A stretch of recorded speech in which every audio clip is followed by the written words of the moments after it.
धीरेन्द्र शास्त्री की गैर संवैधानिक यात्राएं रुकें, धीरेन्द्र शास्त्री की सांप्रदायिकता फैलाने वाली कथाओं को भी बैन किया जाए। दोस्तों, सबसे पहले बात करते हैं डीपीएसएस प्रमुख दामोदर यादव की, जो इन दिनों फिर से सुर्खियों के बीच खड़े हैं। नवंबर को भोपाल में होने वाली विशाल रैली की अगुवाई वही करने वाले हैं। वही दामोदर जो पहले भी कई बार अपने बयान, विरोध और अचानक किए गए प्रदर्शनों के कारण खबरों में बने रहे। नमस्कार, मैं हूं गरिमा और आप देख रहे हैं हमारा डिजिटल प्लेटफॉर्म। आज हम बात करेंगे उसी दामोदर यादव की जो आए दिन अपने बयानों के वजह से सुर्खियां बटोरते रहते हैं। जी हाँ, इस बार उनकी डीपीएसएस ये रैली निकालने वाली है धीरेन्द्र कृष्ण शास्त्री की कथित गैर कानूनी गतिविधियों के खिलाफ। साथ ही जज परीक्षा निरस्तीकरण, ओबीसी रिजर्वेशन और शिवपुरी में सभा रद्द होने जैसे मुद्दों पर भी विरोध जताया जाएगा। लेकिन एक बात यहाँ और ध्यान देने वाली है, दामोदर यादव का निशाना फिर उसी शख्स पर है जिसकी चर्चा सबसे ज्यादा है और जहां भीड़ भी सबसे ज्यादा जुटती है। और यही कारण है कि हर बार की तरह इस बार भी उनके इरादों पर सवाल खड़े हो रहे हैं। जी हाँ दोस्तों, अब दामोदर यादव का इस बार एक और बड़ा दावा जो है वो सामने आया है और वो दावा कर रहे हैं कि वो हाईकोर्ट जाएंगे और गुहार लगाएंगे कि धीरेन्द्र कृष्ण शास्त्री की गैर संवैधानिक यात्राएं रोकी जाए। ये बड़े शर्म की बात है कि एक व्यक्ति आडंबर पाखंड को फैलाने की अगर बात करने के लिए जा रहा है तो उसके लिए आप इतनी व्यवस्था लगा दोगे, और कोई संविधान की बात करने जा रहा है तो उसके लिए आपके पास 4 पुलिस वाले नहीं है।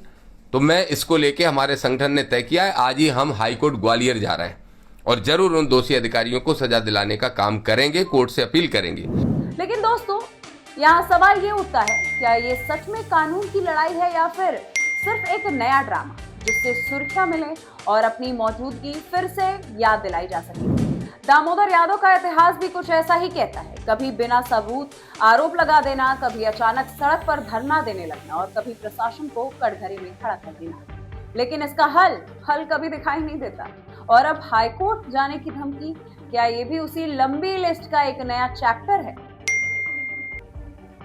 दोस्तों, दूसरी तरफ धीरेन्द्र शास्त्री की रैलियों की बात करें तो उनकी हाल की हिंदू यात्रा में भी भारी भीड़ देखने को मिली। कई शहर में हजारों लोग पहुंचे और सोशल मीडिया पर भी उनके कार्यक्रम लगातार वायरल होते रहे। शिवपुरी में सभा रद्द होने के बाद उनके समर्थकों में गुस्सा जरूर दिखा, लेकिन टीम बागेश्वर ने साफ कहा कि वे जल्द ही नई तारीख और नया कार्यक्रम घोषित करेंगे। यानी उनकी तरफ से तैयारियां पहले ही चल रही हैं। भोपाल में 2 तस्वीरें जो हैं वो साफ नजर आ रही है। एक तरफ दामोदर यादव की रैली जहां विरोध की आवाजें होंगी और हाईकोर्ट जाने की नई धमकी सुनाई देगी, और दूसरी तरफ धीरेन्द्र शास्त्री जिनके कार्यक्रमों में भीड़ पहले की तरह उमड़ रही है और जिनकी लोकप्रियता कम होने की बजाय और बढ़ती दिखाई दे रही है। दोस्तों, अब देखना यह है कि असली असर किसका होने वाला है। क्या दामोदर यादव अपने आरोपों और बड़ी बड़ी घोषणाओं से कोई फर्क पैदा करते हैं, या फिर आने वाले दिन भी उनके बयानबाजी में ही गुजर जाएंगे? इतना तो तय है कि भोपाल की राजनीति इस दिन